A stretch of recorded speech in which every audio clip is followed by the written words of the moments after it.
I mean, you just gotta do the work, and I know that my parents don't have it, and I don't have it. So it gotta come from somewhere, you know? Somebody got it. Yeah, somebody got it. So I can't go searching. He has to find me, you know? What is this? You find more blessings in your journey than you do getting to the destination. No, that's true. I never seen anybody hustle college the way you hustle college. How, like, you need to start a class to show people how to hustle. You had college paying for rent. You had college paying for school. Like, how does that work? Like, what? Research. Because the thing is, it's out there. It's out there, but it's not going to be handed to you. And I think people, especially in my generation, because we live in what they call a microwave generation, which is very true. I give them that. They expect things to happen instantly, and they expect it to be given to them. That's not how the world works. If you want it, you got to work for it, and then you got to take it, you know, legally.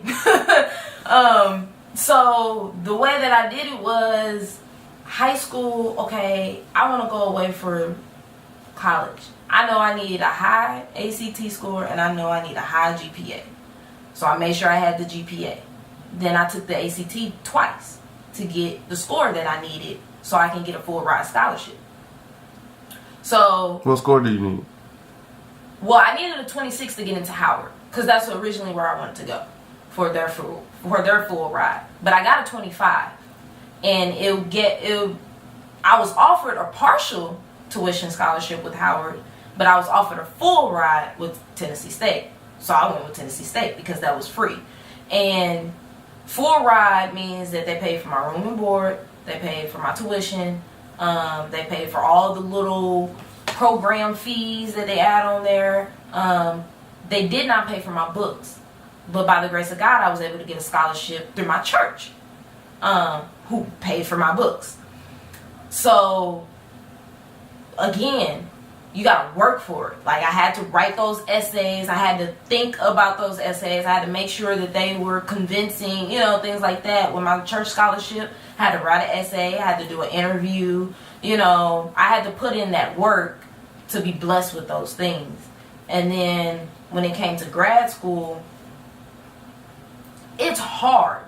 It is hard to find scholarships for grad students. Like, you find them easily for undergrad. Like, they have them for if you're black, if you're female, if you're from a single parent home, if you're from a divorced home, if you're from the city, if you're from the suburbs, if, you know, you did track, if you did, like, they have all kind of different type of scholarships that you can apply for undergrad. But for grad school, it's very specific and it's very minimal. So it was very challenging finding a scholarship, so I kind of gave up on that. But within the schools that I was looking into, I looked into other financial aid opportunities, and I learned about assistantships, which is basically a job with the school where they will waive your tuition and then they'll pay you a monthly stipend. So you're getting paid to go to the school without paying to attend the school. You know, so with MTSU, I was able to get a graduate assistantship my spring and this semester. So with that, I was able to pay less than $500 for tuition, and I also get a monthly stipend at the end of each month. And then the work is easy. Like, I work for 2 professors, so I basically just do research, or I might grade some papers, or I might make some copies, or, you know, give them an opinion on an exam, or help them put in grades, or whatever they may need.